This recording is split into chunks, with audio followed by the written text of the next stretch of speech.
Alhamdulillah sahabat keluarga muslim dan juga sahabat dari Salah yang yang menyimak kami ya. Alhamdulillah. Menembang apaan nembang?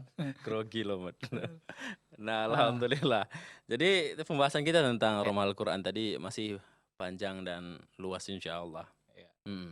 Jadi kita kembali mengajak antum Mhm. semua di Iya. sini yang mungkin mau bertanya Mhm. atau sudah memiliki niat untuk membangun rumah Al-Quran di kampungnya. Hmm, Atau juga mau tanya-tanya programnya karena kan program-program Rumah Al-Quran ini juga bisa diterapkan di rumah masing-masing. betul. Ya, Iya. minimal rumah Quran dalam rumah lah. Iya betul. Dan dari rumah nanti bisa mana tahu dengan teman bisa bikin komunitas, terakhirnya bisa bikin rumah Al-Quran. Wah, Kan betul. bagus, tinggal cari ustadz yang membimbing, Mm-mm. ngisi materi tahsinnya, tajwidnya. Mumtaz. Heeh. Ah, Karena di sekitar kita juga ini, seperti bilang ustadz tadi, dari 5 orang itu ada 2 atau 3 orang yang tidak bisa baca Al-Quran. betul. Dan kalau anak-anak masih bisa kan kita apa? Ini kadang orang tua. Ya, orang Orang tua tua itu kadang apa? Malu. gengsi. Segan kan gitu kan, bukan Ah, apa, kan sama anak-anak kan malu dia. ya, Tetapi kalau dia dapat suatu tempat yang di sana ada teman-temannya, yang satu insya Allah spesies. PD-nya lebih tinggi. Heeh. Wah wah ini rupanya belum bisa juga rupanya gitu. Kukira cuma aku yang nggak bisa gitu, Heeh. kayak gitu kan. Ya kadang gitu Alhamdulillah. Ini ya. pengalaman, karena Iya. istri saya kan ngajar di Al-Quran nih, Mat. Mhm. Pengalaman. Alhamdulillah Oh. 2 tahun bisa baca Al-Quran mereka. Wah luar biasa ya. Iya, alhamdulillah. Heeh. Nggak setiap hari sih mereka jumpa, tapi bisa baca Al-Quran, Heeh. alhamdulillah. Ya silakan Mhm, ya hubungi kita nih di 0617944282. betul. Hmm. Atau SMS. SMS di 085271153456. Masih Oke, kita lancar kembali dia. ke Ustadz Muslim nih. Ya. Mhm. Iya, Ya Ustadz, Mhm. wah sekarang ini kan sudah dunia digital. Biar agak ke Tadi nggak usah Inggris-Inggrisan. digital kayak bilang pecal gitu, Pak. Udahlah kan tuh aja ngomong lah Iya, udah. dunia digital ya Pak Ustadz ya? iya. Enggak Seperti kayak Inggris ngomongnya.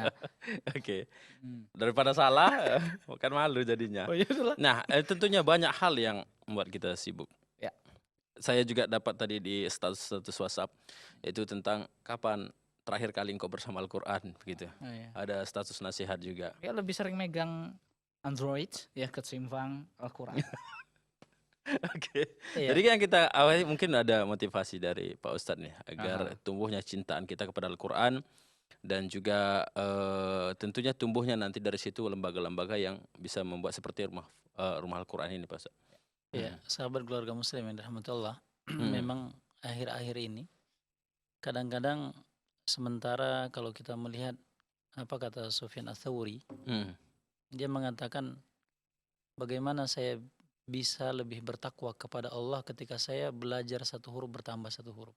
Mhm. Dalam artian ketika kita belajar satu huruf tambah bertakwa kepada Allah atau tambah ingkar kepada Allah. Kata Sufyan Ats-Tsauri. Mhm. Maka kalau lebih ingkar, maka ketahuilah berarti saya salah dalam mempraktekkan ilmu yang saya ketahui. Nah, juga Al-Quran ini adalah sebagai sumber landasan hukum di dalam Islam. Ini adalah perkataan Allah Subhanahu wa taala yang harus kita hormati. Nah, Mhm. dan harus kita tadaburi dan baca. Jadi seorang muslim jadi satu aib bagi kita yang tidak bisa membaca Al-Quran. Karena kata Rasulullah itu bahwasanya nanti pada hari kiamat bacaan yang kita baca dari Al-Quran itu syafi'an li ashabih. Dia akan menjadi penolong bagi kita. Jadi bagaimana kita berharap datangnya pertolongan dari Allah Mhm. kalau kita tidak mau membaca kitabullah. Lihat apa yang dikatakan Khalid bin Walid. Ini adalah panglima perangnya Rasulullah. Mhm. Karena dalam pertempuran jihad, kemudian saking sibuknya berjihad, ketika perang berkecamuk, nggak mungkin Khalid bin Walid membaca Al-Quran. Namun setelah jihad itu selesai, ini dikatakan dalam hadis Rasulullah bahwasanya jihad itu adalah afdolnya ibadah. Mhm. Dalam sebuah hadis dikatakan ketika Rasulullah ditanya apa yang ibadah yang paling afdal, kata Rasulullah al-jihadu fisabilillah.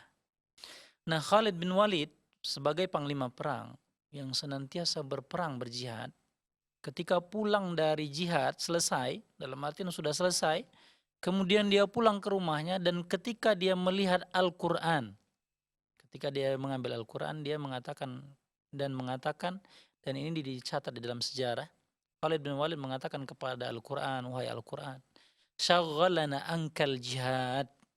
Kata Khalid bin Walid sambil menangis. Khalid yang baru saja beribadah, yang afdolnya ibadah kata Rasulullah berjihad, ketika melihat Al-Quran yang belum disentuhnya lama karena dia sibuknya berjihad, kemudian dia menangis dan mengatakan syaghalana ankal jihad. Kami ini disibukkan karena jihad, kami tidak menyentuhmu wahai Al-Quran. Menangis Khalid bin Walid. Tapi beda dengan keadaan kita sekarang. Maka kata para ulama mengatakan syaghalana ankal jihaz. Iya. Maka dikatakan, para ulama mengatakan, menyindir kita, mengatakan bahwasanya syaghalana ankal jihaz, kita ini disibukkan dengan jihaz. Jihaz itu Gadget. mainan kita sekarang, Iya, gadget. Nah, jihaz itu gadget atau alat. Nah, bukan karena sibuknya berjihad. Jihad itu ibadah yang paling afdal. Khalid bin Walid menangis karena itu. Karena sibuk berjihad, nggak bisa baca Al-Quran. Kita sekarang bukan ibadah, akan tetapi pekerjaan yang mubah. Mengegang HP, main Facebook, Twitter, WhatsApp, Instagram, Iya. baca, lihat YouTube dan sebagainya. Itu bukan perkara yang haram. Kalau ketika yang dibaca, yang dilihat itu adalah perkara yang mubah. Maka ini perkara yang mubah. Kita ini disibukkan dengan sesuatu yang mubah. Atau kadang-kadang sampai kepada titik itu adalah sia-sia. Iya. Nah, jadi kita melupakan Al-Quran. Al-Quran, kenapa sih WhatsApp itu dilihat, HP kita itu dilihat dalam setiap berapa detik, bukan menit. Berapa detik kita lihat. Iya. Bunyi sedikit kita lihat. Tapi kapan kita membuka Al-Quran, melalaikan Al-Quran? Maka ketika kita ditanya, usia itu kita gunakan untuk apa? Maka kita cukup tidak berani mengatakan kepada malaikat itu kita sibuk dalam seharinya adalah memegang HP. Bukan beribadah kepada Allah. Kalau ibadah kita mau cepat pulang. Ke masjid kita mau cepat selesai. Sholat kalau imamnya bacanya panjang sedikit kita udah gerutu kadang-kadang. Iya. Gerutu itu kadang-kadang faktornya karena banyak maksiat. Kita tidak mau duduk lama, ngaji, beribadah. Itu faktornya kadang-kadang kita maksiatnya terlalu banyak. Jadi mudah-mudahan sahabat keluarga muslim yang dirahmati Allah, maka marilah kemudian kita menggalakkan Al-Quran lagi. Anak didik kita, anak di rumah, itu kita stop, kita buat peraturan di rumah sendiri, kita stop antara maghrib dengan isya, nggak ada yang megang HP. Baik suami, istri, anak nggak boleh. Untuk apa? Untuk baca Al-Quran.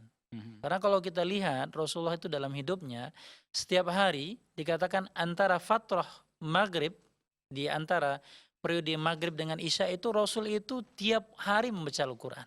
Iya. Dan membicarakan yang lain pada dua hal saja. Pertama, pernah dalam riwayat dikatakan Rasulullah tidak membaca Al-Quran pada saat itu karena besok mau perang. Jadi mengatur strategi perang pada saat itu.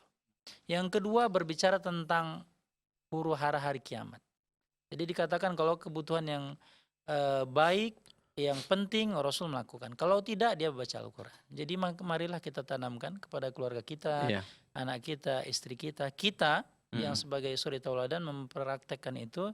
Kita bilang kita stop. Yang sekarang full 24 jam pegang dengan HP, tidur dengan HP, di kantong HP, semuanya HP.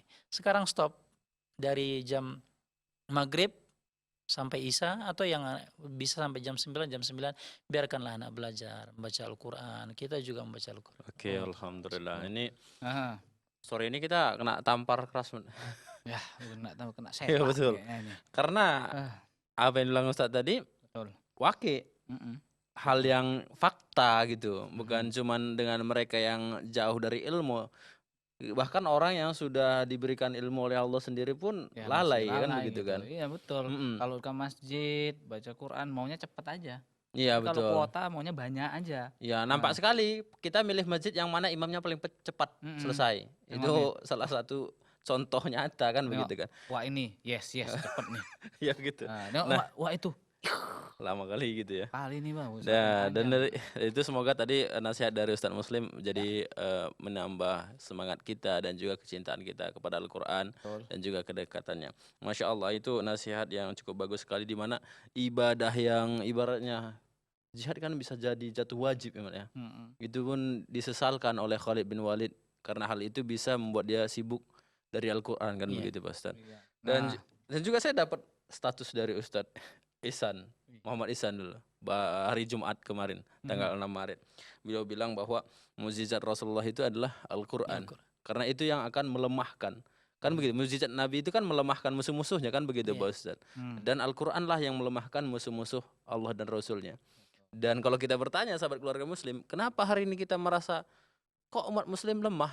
Ya, di sini Ustadz Muhammad Ihsan bilang, ya tergantung bagaimana hubungan kita dengan Al-Qur'an. Bisa jadi karena lemahnya hubungan kita dengan Al-Qur'an, maka tampaklah kita sebagai umat yang lemah di akhir zaman ini. Nah, untuk itu kalau kita mau jadi umat yang kuat, Mm-mm. back to Quran. Ya, Ini back to bagus Quran. bahasa Inggris saya ini. Back to Betul, alhamdulillah. Terima kasih banyak Ustaz Iya, Muslim sama-sama. atas sore ini obrolan kita tentang rumah Iya. Al-Quran dan juga tadi motivasinya. Nah, sahabat keluarga muslim juga kalau ingin bertanya lebih jauh nanti tentang rumah Al-Quran bisa menghubungi forum Rumah Quran Indonesia atau juga Yayasan Arisalah Al-Khairiyah, Ya. atau juga mungkin nanti langsung ke Ustadz Muslim bisa disapa di media sosial beliau baik itu Facebook atau juga Instagram, Pak Ustadz ya. Iya. Oke, Atau kalau mau alhamdulillah. datang langsung ke kantornya, Iya, bisa. buat janji dulu.